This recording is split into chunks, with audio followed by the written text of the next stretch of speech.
Run, river, run, run through the hills. Run, river, run to the sea.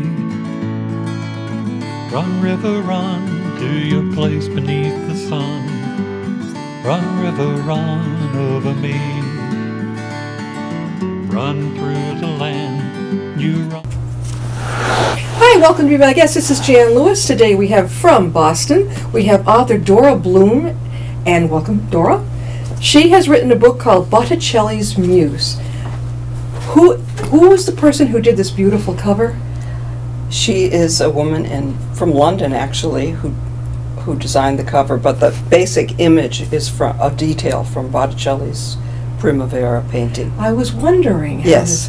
What a beautiful juice box, or I just noticed this, Juice Box Artist Press. So you went Yes. through one of those little publishing companies, right? That's me. That's you? Yes. That's wonderful. So many artists come on and I say, well, go self-publishing or find a smaller, private place to go to. Awesome. So you've got your own press as well. That's right. I'm hoping to publish some of my students' work as well. So you are a teacher? I've done a lot of writing workshops. Writing in the workshops past. up in the Boston area? Yeah, mostly in Somerville. Oh, I know. I used to have a studio there, and it was called Juice Box Artist.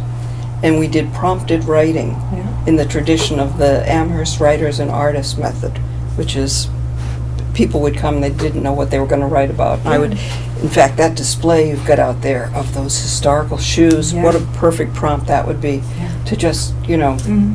write. So people would write for 20 minutes and then share their work. So it's like purely imaginative. You give them something like their red light, here you go, or green light, here you go. Here's the idea, run with it. Yeah, and we consider everything fiction, even if they're writing something personal. It would be fiction. So that way we focus on the writing and not the person. Well, Dorah, this is your first book. I can't believe this is a first book. I think this is amazing. All right, again, without giving away the ending, what is the story about? It's a long story. Well, it's about divided loyalties and mixed feelings and how people are torn. Most human beings are torn when they're making a decision about something. Our decisions are, sometimes we have to choose between two awful alternatives and dilemma. Are you talking about the presidential election? Sounds okay. very, very familiar. Okay. Well, actually, there's a lot of politics in this Yeah. that echoes what's going on today. So, I mean, there is political intrigue going on during the story, but it's really about divided loyalties. And Between art and commerce, between the Medicis and Botticelli's commitment to them and his commitment to his own vision for his work. What did you think of him as you wrote about this? What did you think of him as a person, Botticelli? Very flawed. He's not your typical hero in this, but he's very human, because he is torn. And his greatest escape is in his art, in his artwork. Yeah. What gave you the idea to write this particular book? Because it's right on historical fiction. It's a very long story. The shortest thing to say is that I was doing a free write with some fellow students when I was doing my MFA at Emerson, and we did some free writing, and I found myself in the mind of somebody. It was not autobiographical, but I was in someone's mind. I had no idea who it was, and it turns out over time I realized that it was this character on the cover. Yeah. And that I was writing about that painting. I didn't start out expecting to write about that painting. You didn't? No. It was a very mystical experience. How long did it take you to write this? This is a good-sized book. How long? Well, I started it in graduate school in the mid-90s. Did not do anything with it for about 8 years. Yeah. And then on July 21st, 2002. Yeah. That's a significant date, July Yeah. 21st, because the first page starts on July 21st in 1477. No kidding, you took that number, yeah. And I released the book on July 21st. Oh, that's like this 2 or year. 3 things all together. Yeah. Oh my God. So on July 21st, 2002, I made a decision that I was going to work on it, write at least 250 words a day, and in 14 months, without skipping a day, no matter where I was, I had 850 pages. So the first draft took 14 months, basically, Yeah. but that was way back in 2004 at that point. Thought it was finished in 2008. Went Oh, yeah. on to write other things. It wasn't finished yet. So it was with an agent for a couple of years, actually, and she didn't find a publisher for it. I took it back, I revised it again, I illustrated it, and then Then it what you see is the final. So And you decided over to be, over 20 years. and you, oh my God. Then some authors are like, well, it just took me a year, or it took me, I'm thinking, how No. could you possibly write this? One of your interviews, somebody said that it took them 7 years, and I'm thinking, oh my God, Oh. will I tell Jan the truth about how long I'm... Did you ever think you'd go into writing? From the age of 18, I started writing, just to kind of stay sane. Were you And at mostly Emerson then? No, I was No. at Bennington. Bennington, that's up in Vermont. I was considering Bennington Yeah, at it's one a great point. place. Yeah, beautiful. Gosh, it's beautiful. Do you know Plymouth, New Hampshire? That's where I went. But you did go to Emerson, you I mentioned. have a friend who lives in Plymouth. Yeah. Emerson is where my parents met at English class. Really? Yes. Fascinating. Oh, yeah, they went to Emerson together, and that was it. Oh, great. How long were you at Emerson? Got my MFA. I spread it out over What is 4.5 an MFA? years. Master of Fine Arts. Okay, because a lot of In, people didn't know what in that is. creative writing. Okay, yeah. Master of Fine Arts. So you got out there, and then you decided, how much later to start your book? Actually, while I was still a student, Still a student. I got the inspiration to tell a story, after doing those free writes, Sure. and spent one summer in Italy and did a lot of research. And I had lived in Italy before. I studied painting when I was 19. I spent a junior year abroad in Florence, Wow. studying the language and painting. Was it hard to learn Italian? Oh, it was a joy. It was great. You enjoyed that trip. You could see all over your face. So, how long did you spend in Italy? When I got to Italy, I could just say, Guida della Basilica Papale del Sacro Convento di San Francesco di Assisi. What's that mean? It's just the title of a book for Okay. the St. Francis. I had taken Italian lessons from a very eccentric person who didn't teach me any Italian, but had me say the title of that book over and over again. Why? So that I had no accent. Well, I want to know, where's the bathroom? How do I ask where that is? Where's the food? Right, I got off Did you learn those? the boat in Venice, and I didn't know how to ask where Did the you finally bathroom. learn? Oh yeah, I went to the University for Foreigners in Perugia, And you were only lived 19. lived with an Italian family. Whom you didn't even know? Yeah, and then by November, because I got to Italy in August, and by November, I was pretty fluent, and I had a very, almost, people would sometimes take me for Italian, Yeah. so. We are talking with Dorah Blume, and she is the author of Botticelli's Muse. Botticelli was a very fine artist.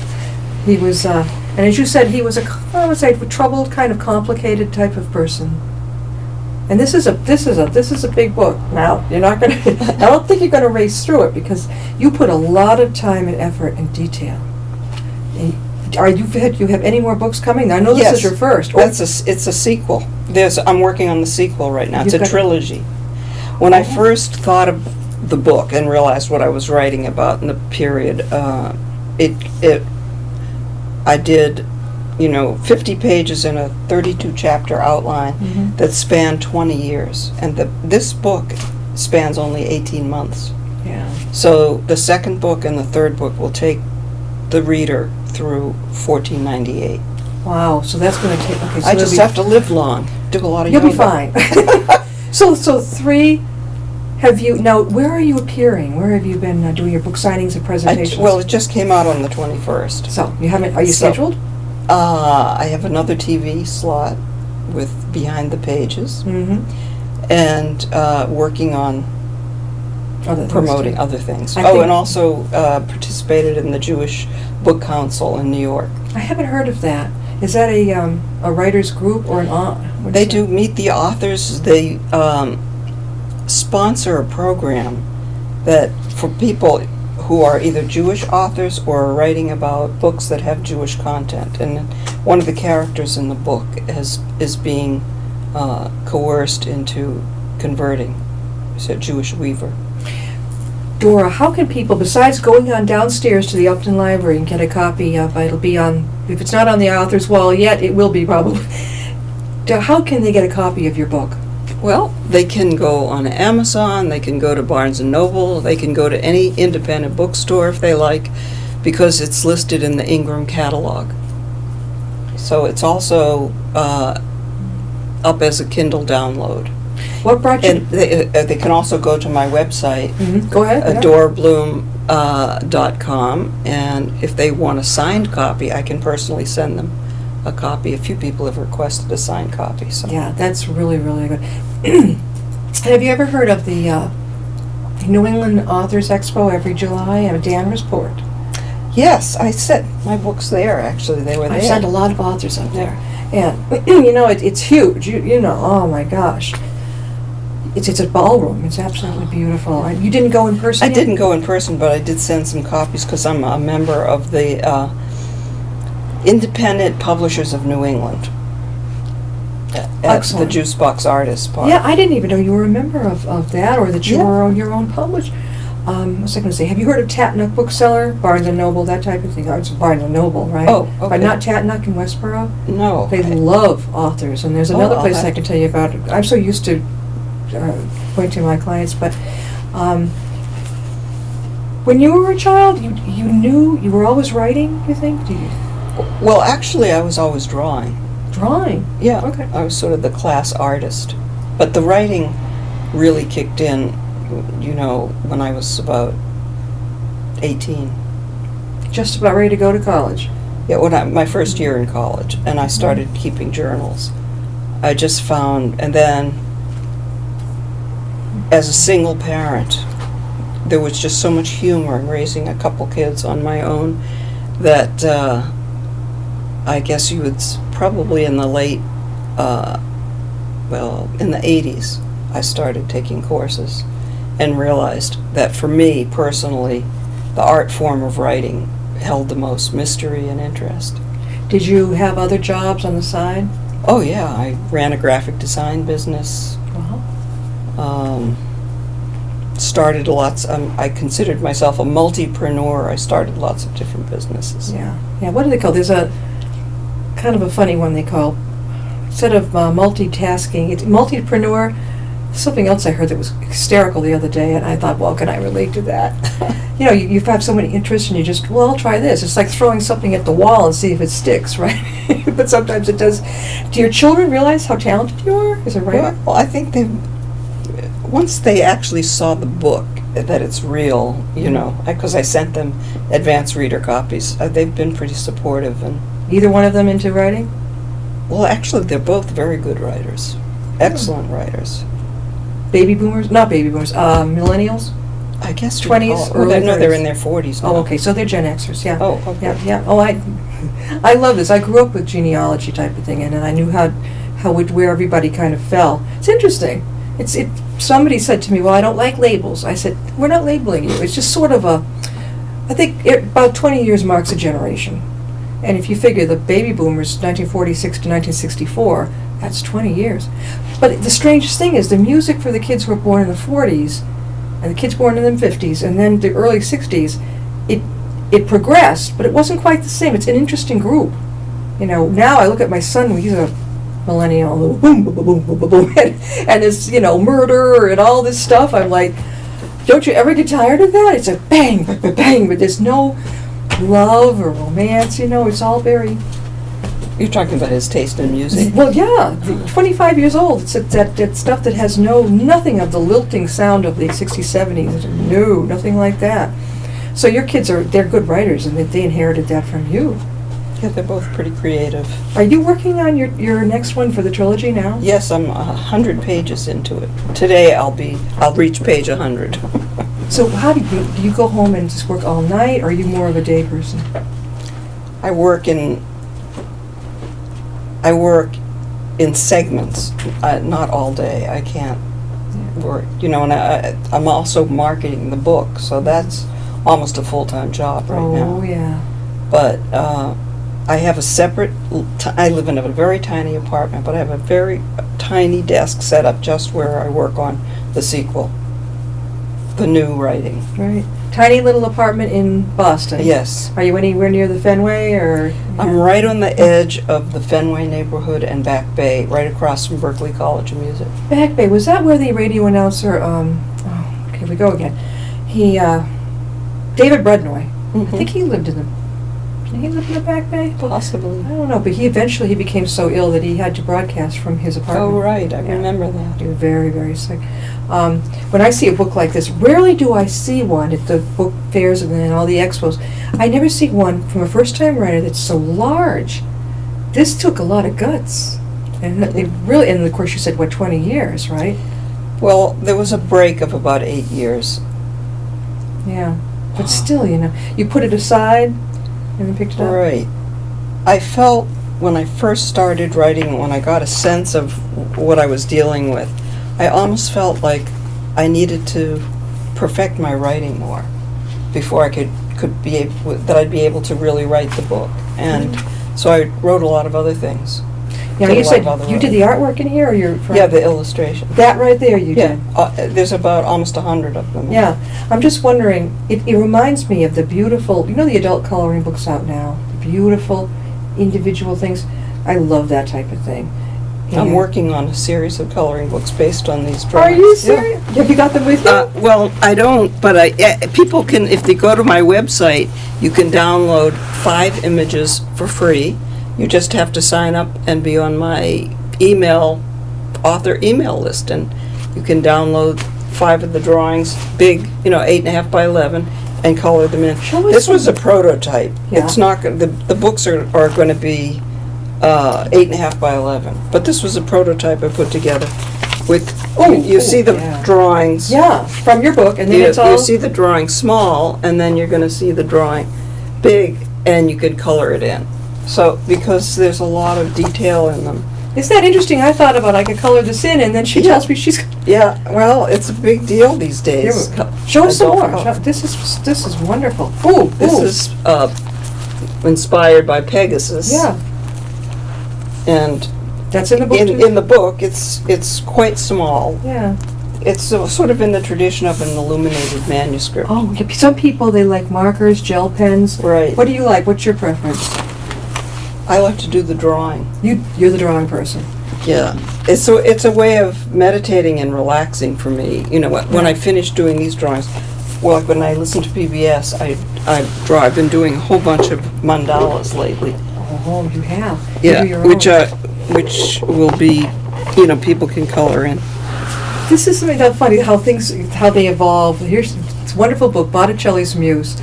And now I said, well, gosh, I'm looking at the pictures and I'm thinking to myself, I'd love to color these. And she comes out with the fact that she's going to be coloring. Is it going to be an 8 by 10 card? They're going to be a series of 3, and they're only going to have 12 images in each one. And one volume is going to be people, characters who are the pictures of. Another one is going to be from nature. Mhm. And the third one is going to be animals.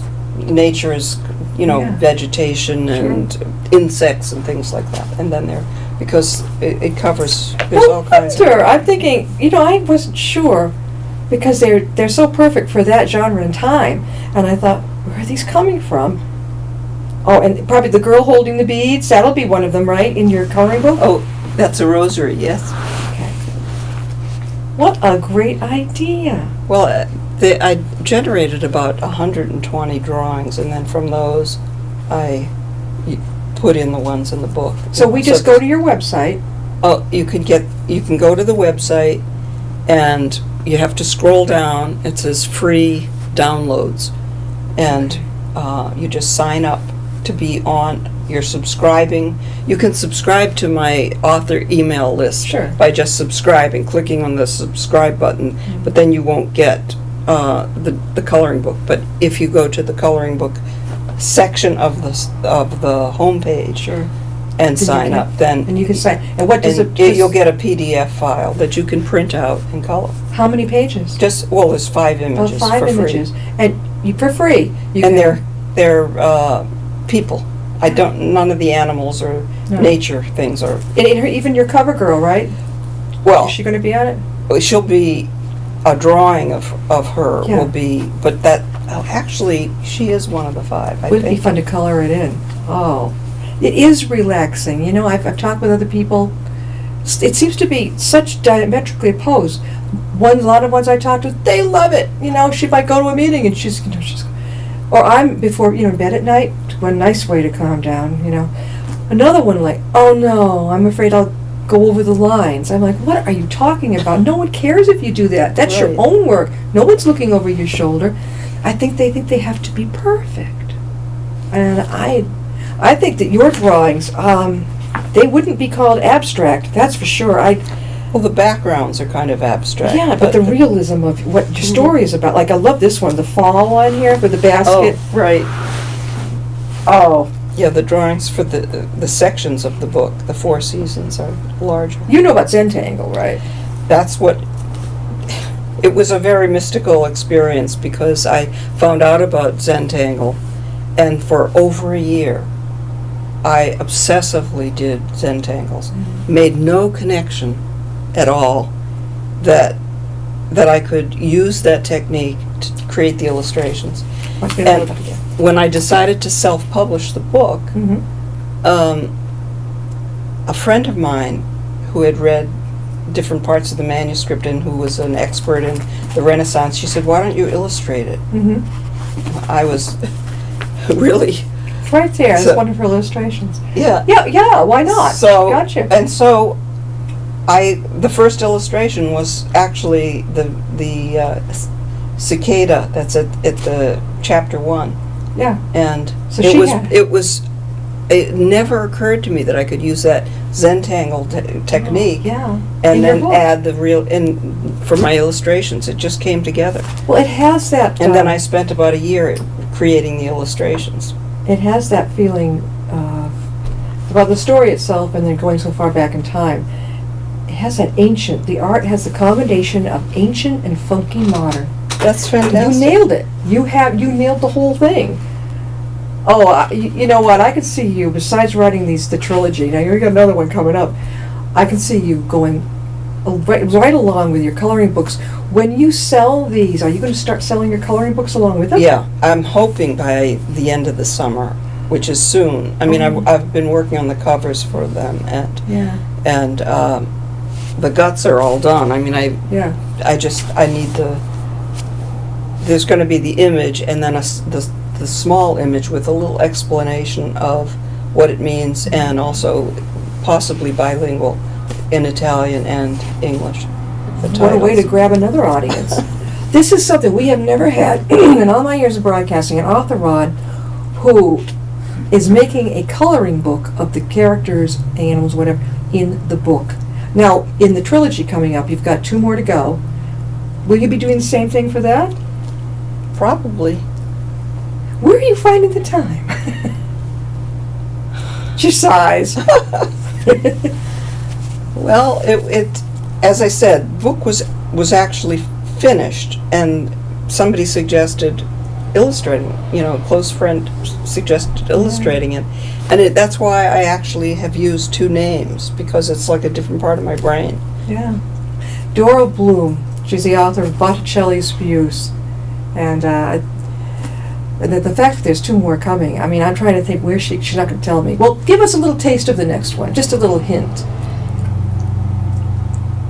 Well, the first one is, I have to go back. The first one really is centering around Sandra's creative angst and Floriana is the muse. In the second one, we're going to get much deeper inside of her character.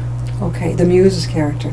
That really sounds cool, to get into her psyche. Yeah, so a lot of the characters are the same, and the story is calling to me. Mhm. You asked me how long, how I could keep working on it that long. It's just, it was calling to me to, I would put it aside for a while, and then it was calling to me to be told, and it's still calling to me in the sequel. When you're driving along, I don't know if you're like I am, if an idea comes to you, or in the middle of the night or something, do you keep a pad of paper beside you, like, I gotta add this, or I've gotta do this?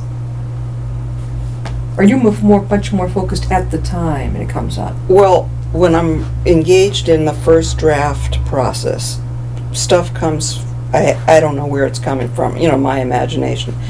And then when I'm not working on it, I keep thinking about it like, oh my God, that's so bizarre because the thing is, when you're writing and you're surprised by what happens, it's like the surprise that hopefully the reader's gonna have. The writer needs to be surprised. Sure, yeah. It's an adventure for you as much as for the reader. Absolutely. I know kind of the armature of the piece in terms of historical events that are going to take place in the story. But how the characters get to it, I don't know. How they morph into And it. how Yeah. it just... It just comes to you. Well, you just get in. I try to get in close up, like a beat at a time. One more time before we close, Dorah, how can people get a hold of your book? They can go online, they can buy it at Amazon, they can buy it at Barnes & Noble, they can buy it at their independent bookstore, because it's in the Ingram catalog. And they can download it through Kindle, through Kobo, through iBooks, iTunes. I've got it everywhere. And I also there's an aggregator in Italy called StreetLib, and they're going to be offering it as a print, and they're offering it now as a download. Oh, wow, is that a plus for a new author? Awesome, that is really great. And don't forget, downstairs in the Upton Library, pick up a copy, too. That's also a nice way to segue. A lot of people read the copies, and then they end up buying it. Well, So that's another way to... That'd be great. That's another way. They won't buy the one that's on display, but they'll go out and get, Thank you, Dorah. Now, when do you think the next one might be done? Uh-oh, I put her on the spot. 2 years. Okay, 2 years. I think I can wait. That's okay. Good. I hope. Yeah. A lot of writers today write in series. Yeah.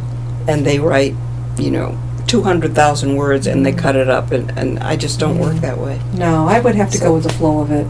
Thank you so much for being on the show. Thank you for We'll have having you me. again. Thank you so Now much. you've got to follow up. Thank and those you. coloring books, you keep those coming. I'm going on her site. I'm going to download Yes. those pieces. It looks like a lot of fun. A mixture of the ancient with funky. Yeah, and then send me a copy of what you... Scan it so I can see it colored in. I would Okay. love... My husband's great at that stuff. I'm not techie Okay. minded. If I finish it, I think he can do that and send it to you. Okay. I think so. I hope so. All right, you sure? You're ready for that, right? I mean, I do a Absolutely. lot of that stuff. I'm I'm not sure. in some Facebook groups of people who are... All they do is coloring books, and... Why have I not heard of this? Oh, it's just a huge Yeah, but population of people. You don't get to meet in a group. I like some libraries Yeah. have. I like to be in person with everybody and talk to them. definitely. I don't know if I want a pen pal who does it. Well, they post pictures that they've done. Yeah, I don't know. I kind of like want to sit next to the person and say, "Wow, look at what she's doing." Sort of like being back in school again, right? Okay. Thank you, Dorah. Thank you. We'll see you next Thanks time. for I'll be my having guest. me. You're welcome.